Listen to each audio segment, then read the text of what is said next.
This episode may contain content of a graphic nature, including descriptions of physical and sexual violence against adults, children, and animals. Listener discretion is advised. Hi everyone, I'm Tanya. And I'm Talia. And we are Crimes and Consequences, a true crime podcast.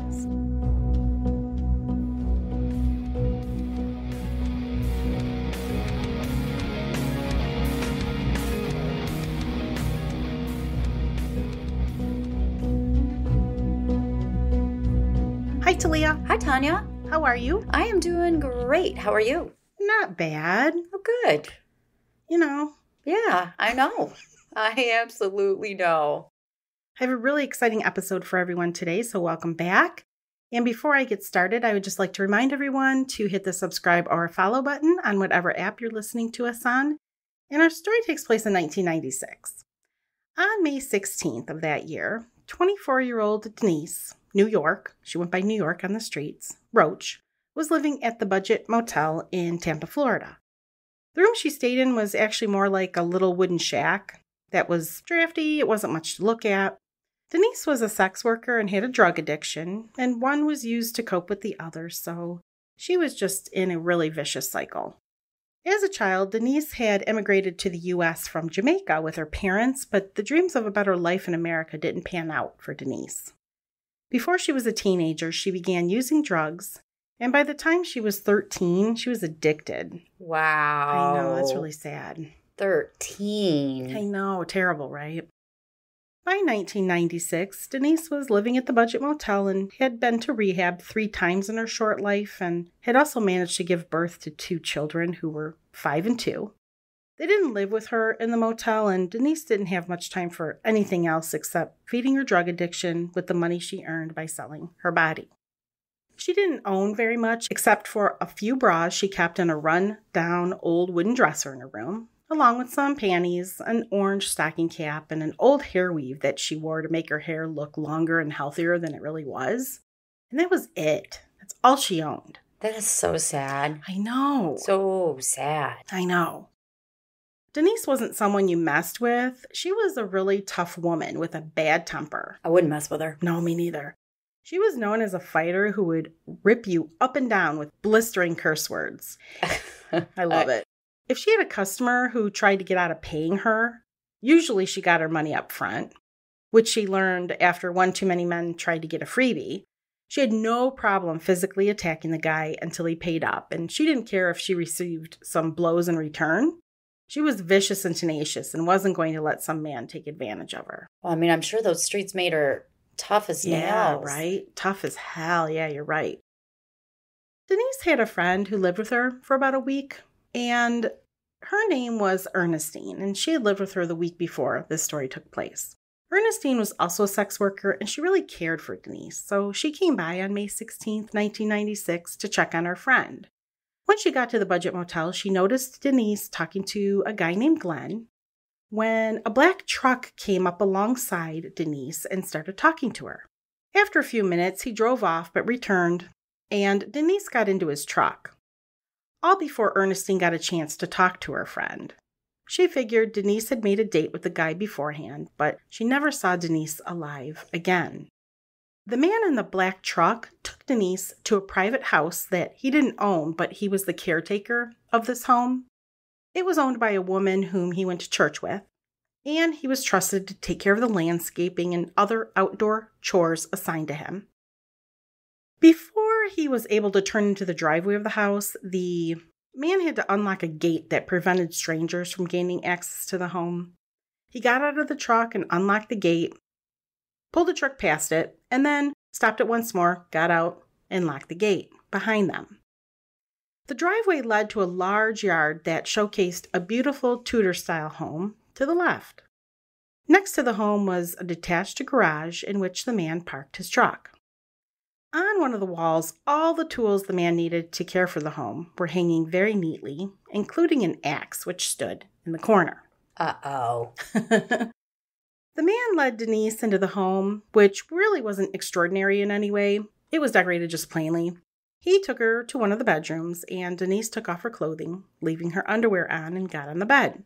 I wonder if it was a rental. I think it was. And I think this guy would just take care of it even when there was no tenants there.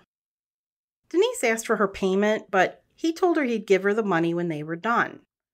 Denise had been with this guy before, so she didn't hesitate in allowing him to wait to pay because, he's always paid her in the past. She got to work, got on her knees, unzipped his fly, and when they were done, they went out into the garage where Denise now demanded her money. The man refused and slapped her in the face, telling her he wasn't going to pay. And as I told you, this just set her off. She wasn't going to let this guy get out of paying her. Yeah, she's a scrapper. She is a scrapper, and she's tiny. She's like 5 foot, 100 pounds. She's little, but you do not fuck with her. She's like a chihuahua. Yeah. She used all the strength she could muster in her tiny little frame, and she socked him right in the arm. As she hit him, she looked around the garage for anything she could use to further her attack, and she spotted a potted plant. She picked it up and threw it against his truck, making a dent in the metal as it shattered. Angered, the man grabbed her by the hair and she kicked him in the leg. He told her she needed to get going, and she again demanded her money, telling him she wasn't going anywhere until he paid up. He grabbed her by the arm, and before she could scream at him anymore, his hands were around her throat and he was choking her with all his might. She stumbled backwards in the struggle and managed to grab a mop handle that she swung and hit him over the head with. He loosened his grip at the surprise of the hit, which gave Denise an opening in which she managed to hit him over the head a few times with that mop handle. Wow, good for her. I know. Can you imagine this? Can you picture this struggle, right? In between her swings, the man managed to punch her square in the jaw, which caused her to stagger back a little bit. She didn't immediately go down to the floor and was able to remain on her feet to take a few more punches, but eventually she was on the cement of the garage floor and the man was strangling her again. Denise passed out. This man decided he wasn't going to strangle her to death and had a much more sinister means to kill her. While she was laying on the floor, barely hanging on to consciousness, he went over to the tools he used to care for this home and found a small, pointy awl. What is that? It kind of looks like an ice pick. Okay. It's got like a wooden handle, and it usually is used to punch holes in leather. So it's got this wooden rounded handle and then a long, spiky blade, I guess you would call it. Okay. But he wasn't going to punch any holes in any leather right now, as you can imagine. He took that awl with the rounded handle and he drove it into Denise's skull. Whoa. In her skull? In her skull. She was laying there and her eyes were closed, but they popped open at the sharp pain she felt at the first awl strike. The man continued to assault her with this tool, striking her in the head a total of 16 times before he was satisfied she was dead. Some of the awl strikes went inches into her brain, and Denise succumbed to the attack. When the man was through and his rage had subsided, he got up and looked down at Denise, someone to him who was less than human. She didn't mean much to him and was just someone he thought he could use sexually and discard like the garbage he felt she was. About 2 weeks later, the man would kill again. On May 28th, 1996, 31-year-old Christy Cowan was getting dressed to head out and begin a day looking for customers who would pay her for sex. She got dressed in a black crop top, black bra underneath, dark blue thong underwear, and a denim jumper with a zipper in front. Christy had been a pretty girl once, when she had dreams of being a nurse, but those dreams were dashed when she didn't pass the entrance exam. Now a divorced mother of 2 children, ages 9 and 14, Christy was addicted to crack, and her hazel eyes no longer sparkled like they used to.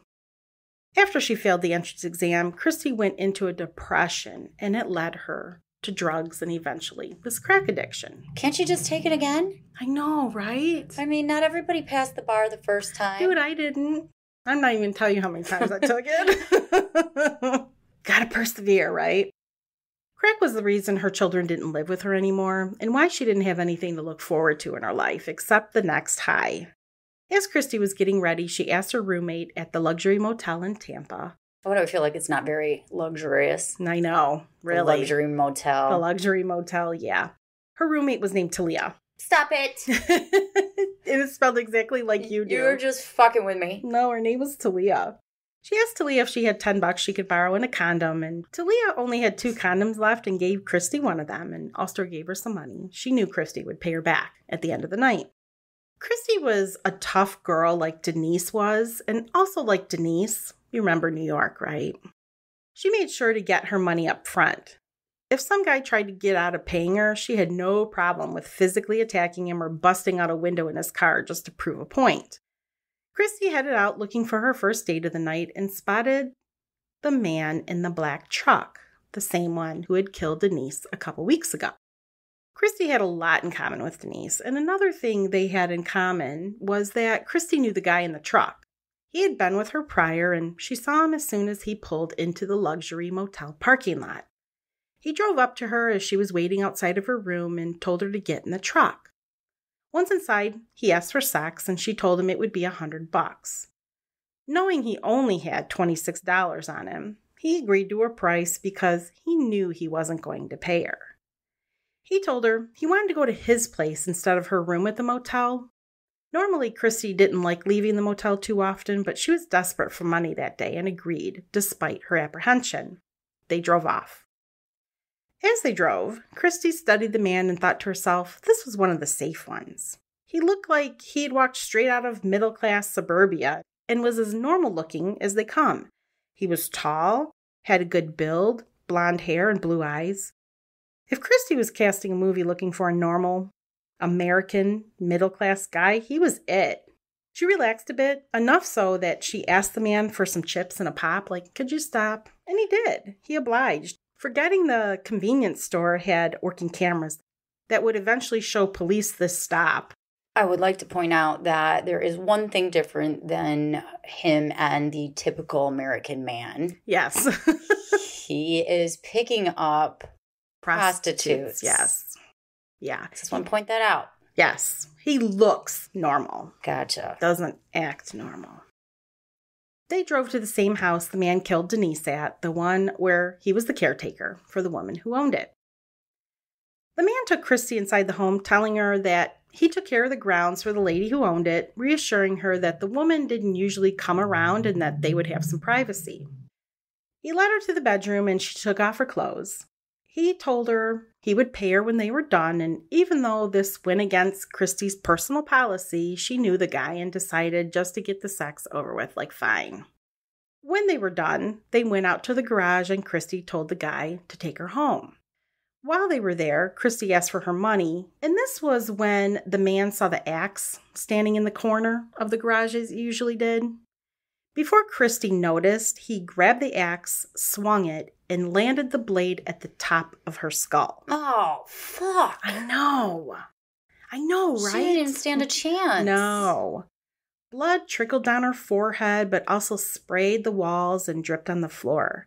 Christy wasn't dead. What? No, she wasn't, amazingly, but she fell to the floor.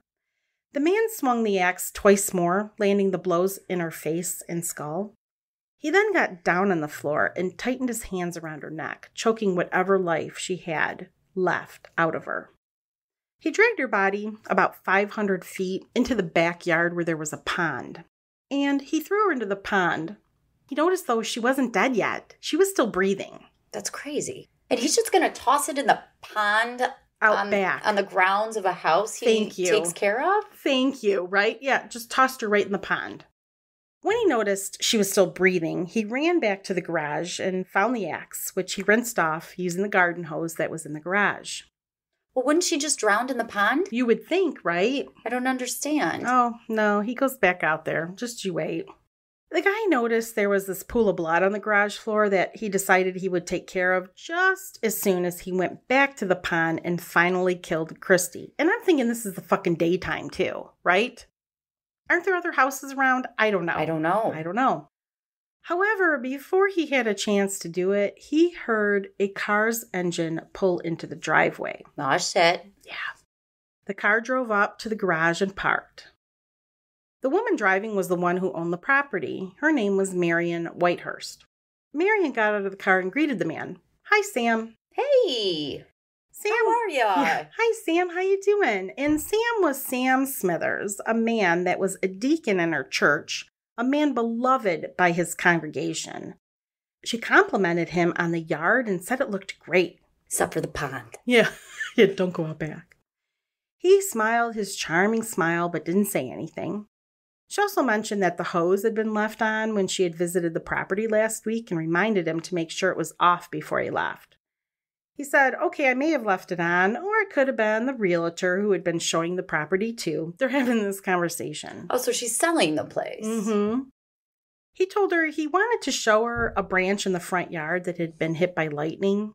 I can't believe this conversation is happening. She joined him in the yard as he showed her the limb, and they made some small talk.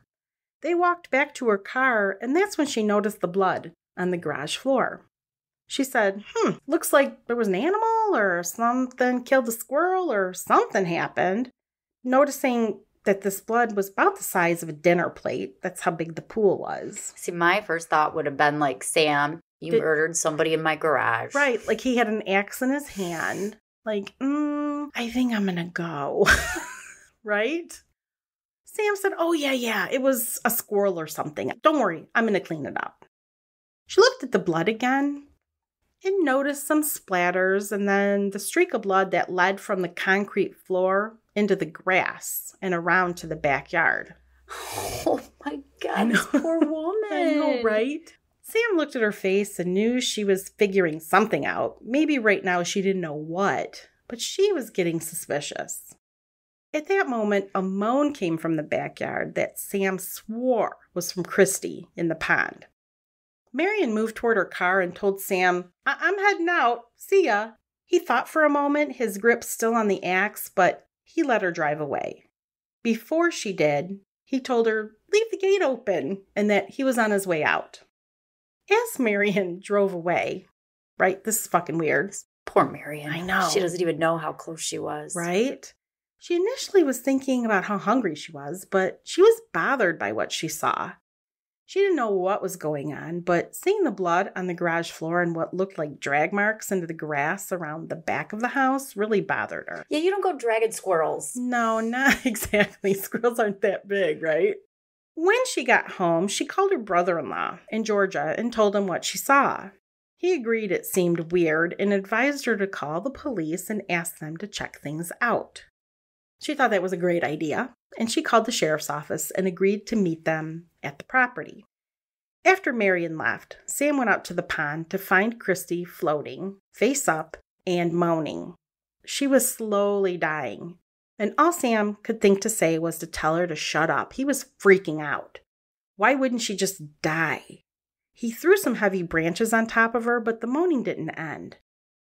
Thinking, what the hell is he going to do next? Sam remembered a hoe in the garage, like one of those gardening hoes. He went back to the garage and fetched it, taking it to where Christy was, still moaning.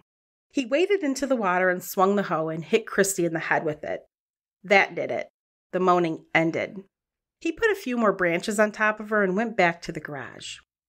He hosed off his pants and the hoe, returning the tool to where it belonged, and went back to the pond. Just as he arrived back at the pond, Marion drove by the house with the sheriff's car right behind her. She noticed Sam's truck was running now, but he wasn't in the vehicle, so she led the officer to the trailer park next door and decided to watch and see what he did next. They watched him get in his truck and leave the property. So there is a trailer park because you're asking if there was something by it. Yeah, I wish I had pictures of the house because I wondered, like, was there other neighbors? Was there anybody else along the pond? Once he was gone, Marion and the officers went to her home and got out of their cars. The officers noticed the drag marks indented in the grass and followed it to the pond behind Marion's home. One of the officers found Christy's body floating face down now in the pond. He then looked across it and noticed something else. Focusing his eyes, the officer noticed it was another body, but in much worse shape than the first one he noticed. What is Sam thinking? Honestly, especially you're describing a trailer park within visual distance. I know. It's insane, and nobody saw this. The first body had to have started to smell. It was weeks ago. Yeah, it definitely was badly decomposed. The officer ran back to his car and called his supervisor. He then asked Marion if she would consent to having her property searched. Having nothing to hide, she consented to the search and gave the officer Sam's address when he asked for it. The underwater recovery team arrived to search the pond in Marion's backyard and recovered 2 bodies.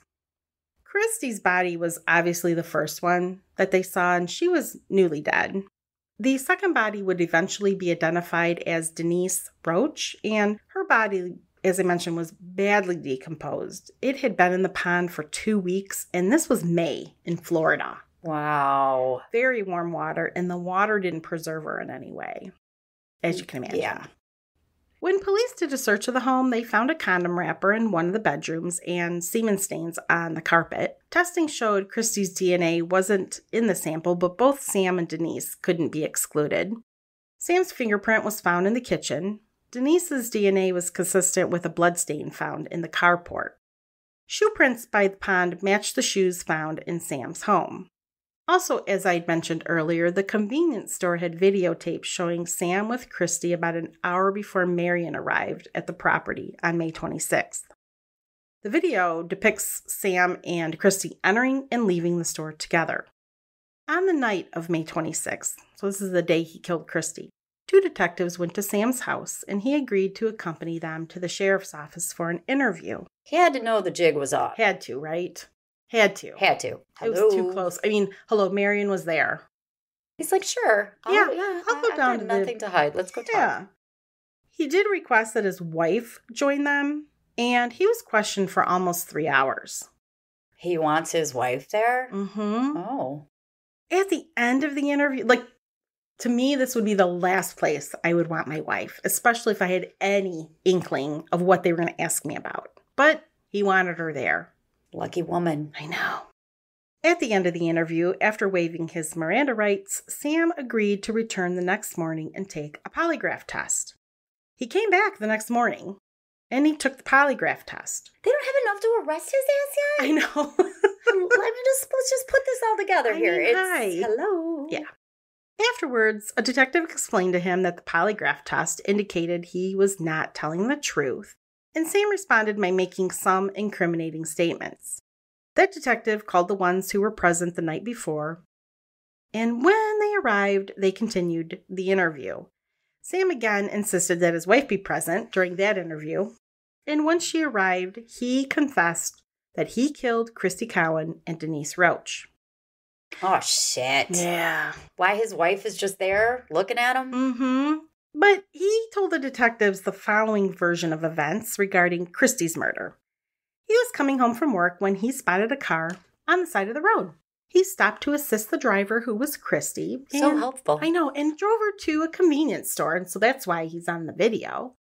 Once back in his truck, she demanded money and threatened to accuse him of a rape if he didn't give her any money.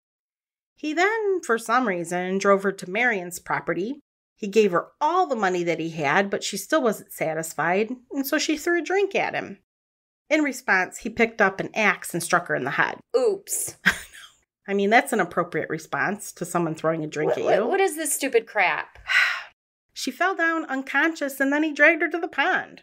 Well, what else was he supposed to do? I know. I mean, he then went back and rinsed off the axe when Marion arrived. During the time that Marion was there, he could hear Christy making noises from the pond, which I'll just tell you, Marion didn't hear them. That's what she testified to. When Marion left, he went back to the pond and hit her in the head to shut her up. He also threw some tree limbs on her. What was he supposed to do? I don't know, maybe call 911 if that was even mildly close to the truth and try to save her? Maybe. Later in the interview, Sam explained to the detectives his involvement with Denise's murder. This one's even better. Coincidentally. So on May 7th, Sam was at the property mowing the lawn when Denise came out of the clear blue and approached him. And he's mowing the lawn, obviously, at Marion's property. She told him she had permission to be on the property. When Sam returned back to the house on May 13th, Denise was still there. He asked her to leave and she refused. Denise then hit Sam on the arm and he punched her in the face. What is the likelihood that he is the victim of 2 prostitutes? Yeah, right. Happenstance. And she's squatting, right? She's a squatter at this house. Sam said that Denise picked up a planter in the carport and threw it at his truck, causing a dent. So he shoved her against the wall causing a piece of wood to fall down from a shelf and hit her on the head. Then she fell to the ground unconscious. After this, Sam left the property, but he returned the next day and dragged her body to the pond. He cleaned up the blood with a mop and a bucket of water. But he didn't mention the 16 owl marks on her head. How fucking stupid is Sam? This is the dumbest story, right? Seriously, how fucking stupid. Does he think the world is he so narcissistic that he thinks that if he says something, well, I'll just be dumbasses and believe it? I think one of the reasons why was probably because his wife was sitting there, maybe. Okay, well, is she stupid? I know. I'm very confused. Let's just make up some bullshit. I'm the victim here, man. I was at the house and... If my husband tried to explain how he was accidentally involved with the death of 2 prostitutes by no fault of his own, I'm not going to believe that shit. I'm not going to believe it. Just so happened, she threw a drink at me, so I hit her in the head with an axe. Oops. And then this one, I just shoved her and... Shit happens. A piece of wood fell on her head. That's ridiculous. I know. I'm angry. At the conclusion of the interview, Sam was arrested and subsequently charged with 2 counts of murder. At his trial, the medical examiner testified that at the time Christie's body was discovered, she had not been dead for more than a couple of hours. There was a foam cone around her mouth, which suggested that she might have drowned. She had an injury to her eye, a laceration under her lip, a blunt impact injury to her jaw, a chop wound on the top of her head which penetrated her brain, and a chop wound behind her ear. She also had injuries consistent with manual strangulation. The medical examiner stated that death was caused by strangulation combined with the chop wounds. Before I tell you what he said about Denise's death, we're going to take a break.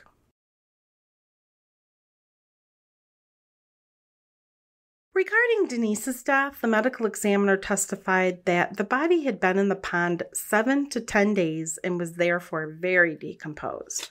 There were 2 slits in her clothing, which were caused by a sharp instrument.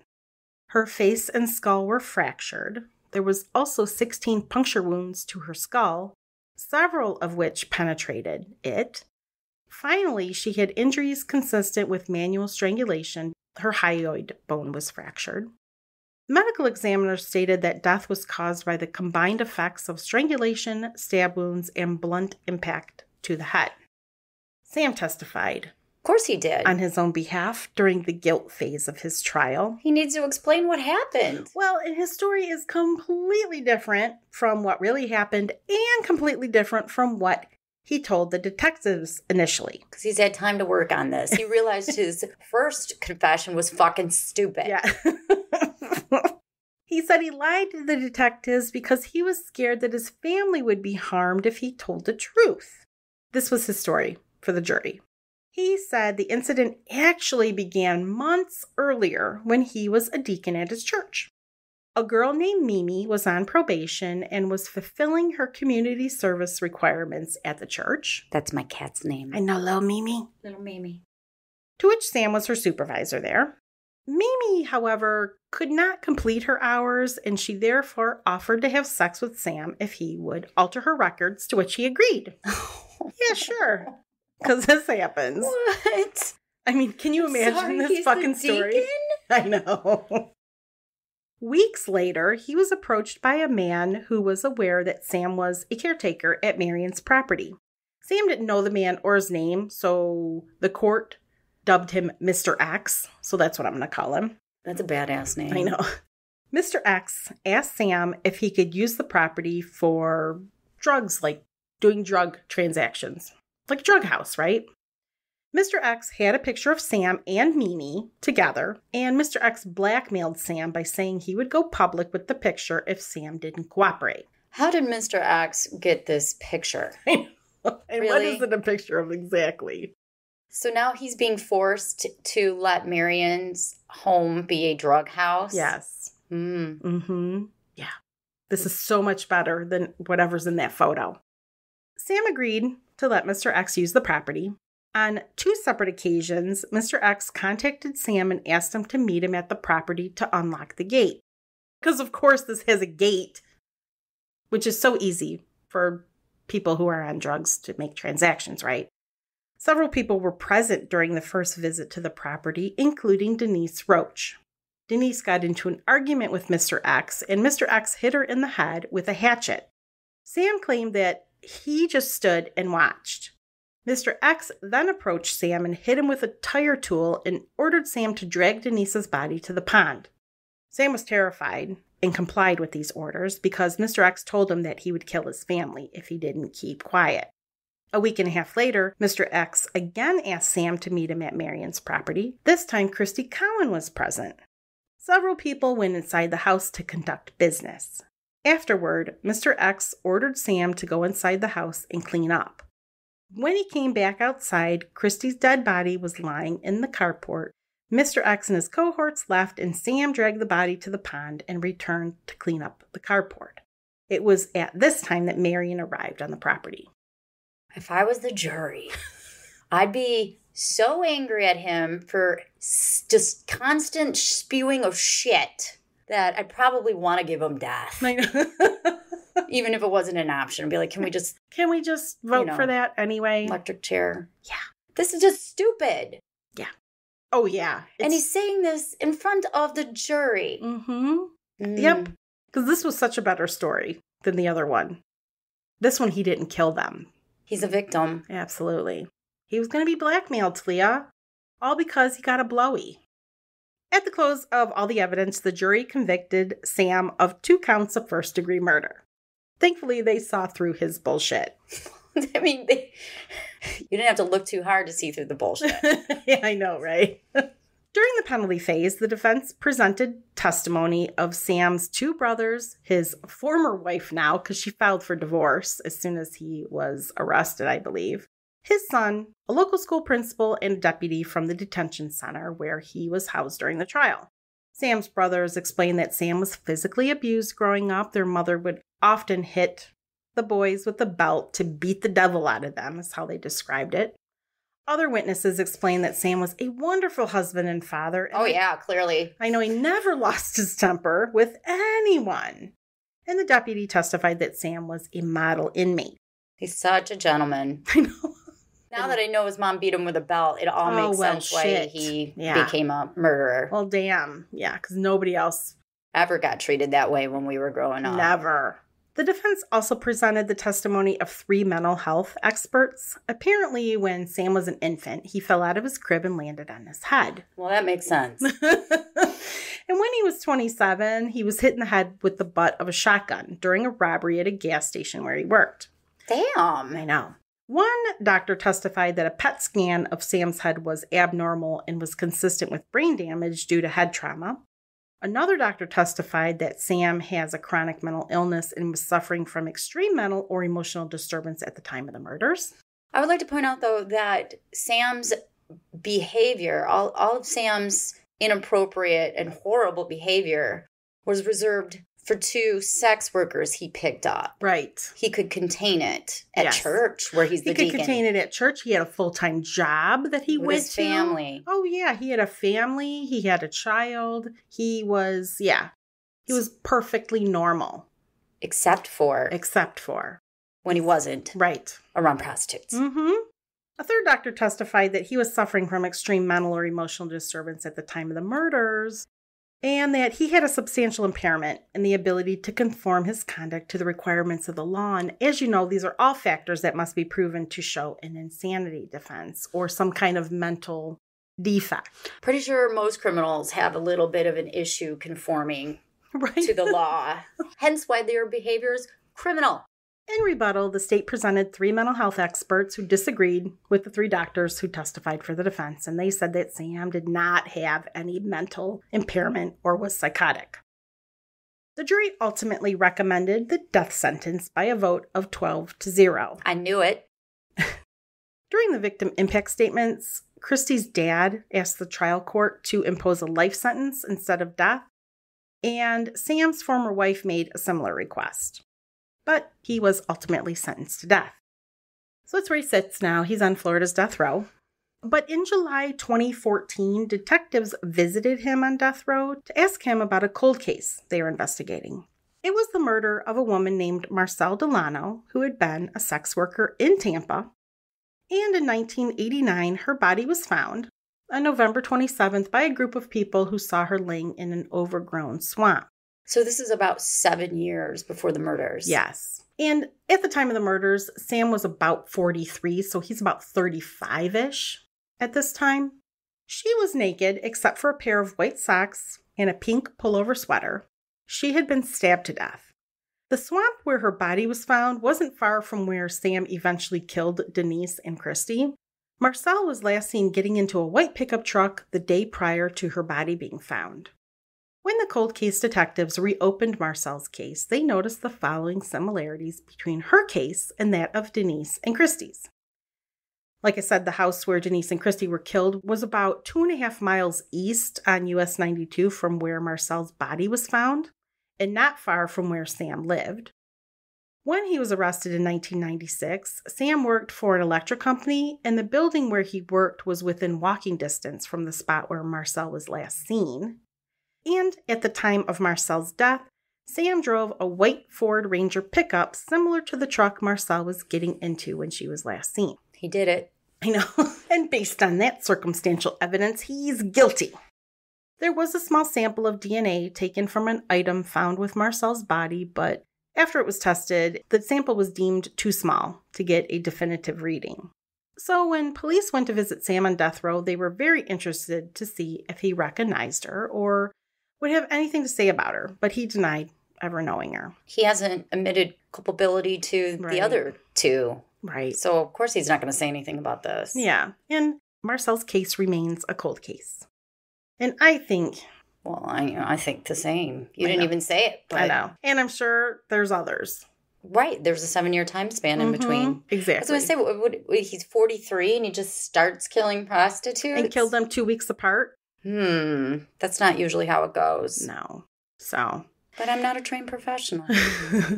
So he is still sitting on Florida's death row. He's still alive. Last time I checked, which was yesterday.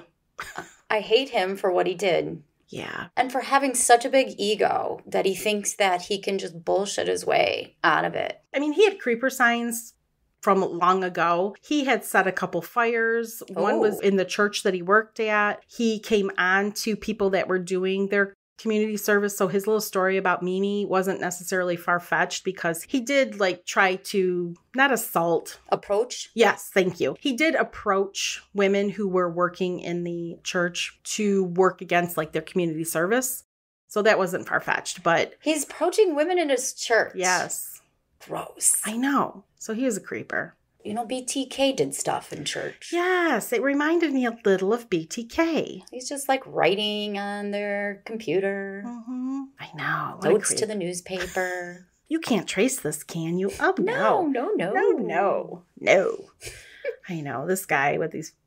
to put them in the pond. Come on. How's he not think he's going to get caught? I know. Because he's so smart. I know. So smart. So smart. No one's going to figure it out. Put him on the list of people I hate. And I don't hate a lot of people. I am not a hater. But he deserves it. But I hate killers. Yes. Like him. He's gross fuck. So anyway. I hate gross fucks. Me too. For that. That's what I was looking for. He's a gross fuck. Anyway, well, thank you everyone for listening to this week's episode. If you haven't already, please hit the subscribe or follow button. And before I get into the rest of our ending business, we have some shout-outs. Shout-out time. So please, Talia, hold your applause. I will. To the end. We would love to thank Jessica B., Emma G., Amanda P., Katie L., Sydney S., Lily, Amanda G., Bree, Hannah S., Shannon P., Melinda S., Catherine B., Crystalline S., Andrea P., Carrie with a K, Jeff S., Crystal R., Julia A., KYB762. I couldn't find their name, so thank you. Tamara O., or Tamara O., Deanne B., Mel W., Morgan W., Kelly H., and Talia wanted to give a special shout to Damien Thorne. Damien reached out to us a little while back, and he's a big fan, and he has his own podcast. So I told him we'd give him a little plug. He hosts the Haunting, Unearthly, and Paranormal Stories podcast. I haven't checked it out, but I'm going to. So check it out if that sounds like something you would like to listen to. If you're into paranormal and unearthly sounds interesting. Haunting things. I'm going to check it out. Check it out. And before we go, in case you're wondering why we gave shout outs, we have a Patreon and an Apple channel where we have, how many is it now? Like 180? 1 billion. A billion episodes that have not been released to the public that are available for a fee, a very small fee. So tiny, you won't even notice it. You won't even notice it. Put it on auto-renew. I know. So go to your Apple Podcast app, or you can go to patreon.com/TNT Crimes. You also get these episodes released early with no ads. Yes. Because commercials suck. And you get a lovely shout out. And you get a lovely shout out. Yes. But only if you let us know on Apple. Yes. You have to let us know because Apple has some privacy issues and they will not release your information to us for a shout out. So if you want a shout out, send us an email. At contact@crimesandconsequences.com. Thank you. You can go to our website to see more about this episode and all of our episodes at crimesandconsequences.com. Yep. We are on social media, Facebook and Instagram at Hardcore True Crime. Hardcore True Crime. So check it out. All right. I think that's everything. I think you're right. All right, everyone. Well, you have a great week. And you too, Talia. Wow, thank you. And until our next episode. Don't kill each other. Please don't. Please. Bye.